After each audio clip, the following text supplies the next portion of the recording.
ഗുരുവായൂർ അമ്പലത്തില് അവരുടേതായ rules and regulations ഉണ്ട്. അവിടെ നോൺ ഹിന്ദുസ് അവിടെ പ്രവേശനമില്ല.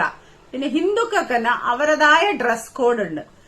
നൈവേദ്യത്തിന് തേനോ പാലോ പൂവോ ഒന്നും കൊണ്ടുപോകുന്ന ഇതില്ല, പ്രാക്ടീസ് ഇല്ല അവിടെ. ഇതൊക്കെ ഇന്നും ഇന്നലെയായിട്ട് തുടങ്ങിയ റൂൾസ് അല്ല, കാലാകാലമായിട്ട് നടന്ന റൂൾസ് ആണ്.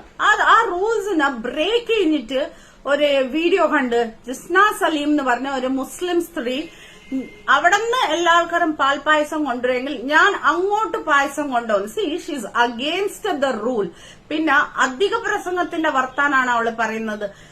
റോങ് മെസ്സേജ് ആണ് സൊസൈറ്റിക്ക് അവള് ചെയ്യുന്നത്. ബിക്കോസ് ഈ ഗുരുവായൂർ അമ്പലത്തില് കേരളക്കാർ മാത്രമല്ല പോകുന്നത്, ഇന്ത്യയിലത്തെ മോസ്റ്റ് ഓഫ് ദ സ്റ്റേറ്റ്സിലത്തെ എല്ലാ ഹിന്ദുസും അവിടെ പോകുന്നുണ്ട് ഇന്നത്തെ കാലത്ത്.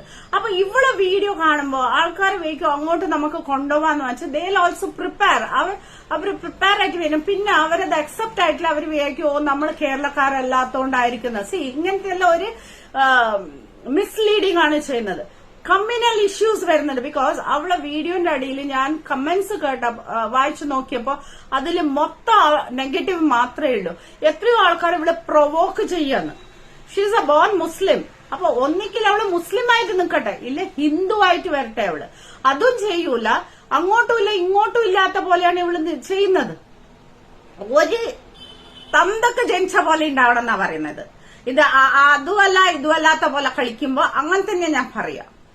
ഓക്കെ. പിന്നെ അവള് പറയുന്നുണ്ട് ഞാൻ കണ്ണനെ കണ്ടിട്ട് എന്റെ മോന്റെ പോലെയാ ഞാൻ കണ്ടിട്ടുള്ളത് എന്ന്.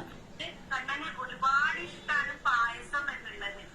അപ്പോ അതേപോലെ ഒരുപാട് ആൾക്കാരുടെ പ്രഭാഷണങ്ങൾ കേട്ടിട്ടുണ്ട്. നമ്മള് ഗുരുവായൂരപ്പനെ കാണാൻ പോകുന്ന സമയത്ത് അവിടെ ഒരു ഉണ്ണിയാണ് എന്നുള്ളത് ഓർത്തിരിക്കുക. അത് എന്തെങ്കിലും കുഞ്ഞു കുട്ടിക്ക് എന്നുള്ള രീതിയിൽ നമ്മൾ കൊണ്ടു കൊടുക്കണം എന്നൊക്കെ കേട്ടിട്ടുണ്ട്. അവിടെ എവിടെയും പറഞ്ഞിട്ടില്ല കുഞ്ഞു കുട്ടിക്ക് നമ്മൾ എന്തും കൊണ്ടുപോയി കൊടുക്കണം. എന്നാലും വെറുതെ കള്ളത്തരം പറയുന്നവൾ. പിന്നെ ഇവള് കേട്ടതേ ഉള്ളൂ. കേട്ടത് മുഴുവനായിട്ട് കേട്ടിട്ടില്ല. പാതി കേട്ടിട്ടാണ് ഈ കളി കളിക്കുന്നത്. കണ്ണനെ വരച്ചിട്ടാണ് ഇവളും ഇവിടെ കുടുംബവും ജീവിക്കുന്നത്. എന്നിട്ട് അങ്ങനത്തെ ആ കണ്ണനാണ് ഇവള് പുച്ഛിക്കുന്നത്. കണ്ണന് ഇവള് മൂന്നാമത്തെ മോന്റെ പോലെ അത്ര നോക്കുന്നത്. ഇവളെ ആവശ്യമൊന്നുമില്ല കണ്ണന് അവിടെ. കണ്ണൻ ഞങ്ങൾക്ക് ഹിന്ദുവൊക്കെ അത് ദൈവമാണ്. അപ്പൊ ആ ദൈവമാണ് എല്ലാ ആൾക്കാരെയും നോക്കുന്നത്. അല്ലാണ്ട് ഇവള് പോയിട്ട് കണ്ണനെ നോക്കേണ്ട ഒരാവശ്യമില്ല. എന്ത് പുച്ഛമായ വാക്കുകളാണ് അവളെ വായിന്ന് വരുന്നത്. ഇതേപോലത്തെ ഇന്നൊരുത്തിയാണ് വടവിധവ. വെറും നെഗറ്റീവിലോട്ട് റീച്ച് എടുക്കുന്ന വ്യക്തികളാണ് ഇവര് രണ്ടാളും. അതുപോലെ തന്നെയാണല്ലോ എന്റെ കണ്ണനും. എന്റെ മൂന്നാമത്തെ ഒരു കുഞ്ഞായിട്ടാണ് ഞാൻ കണ്ണനെ കണക്കാക്കുന്നത്.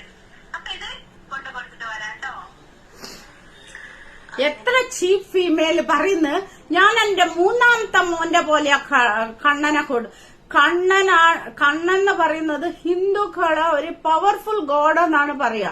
അങ്ങനത്തെ ഒരു ഗോഡിനെ ഇവള് താരതമ്യം ചെയ്യുന്നത് ഇവളെ മക്കളെ പോലെ. Shame on this lady.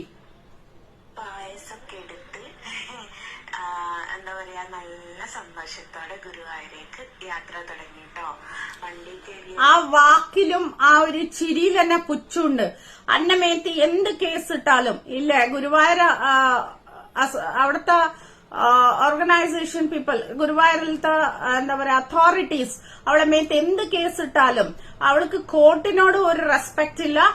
ഈ ഗുരുവായൂർ അമ്പലത്തിലത്തെ റൂൾസ് ആൻഡ് റെഗുലേഷൻസിനോടും അവൾക്ക് റെസ്പെക്ട് ഇല്ല എന്നുള്ളതാണ് അവള് കാണിക്കുന്നത്. നിങ്ങള് പ്ലീസ് അവളെ കമന്റ്സ് കണ്ടാൽ നിങ്ങൾക്ക് തോന്നും അവള് basically her agenda is to provoke the to communals എന്നാണ് അത് കാണിക്കുന്നത്.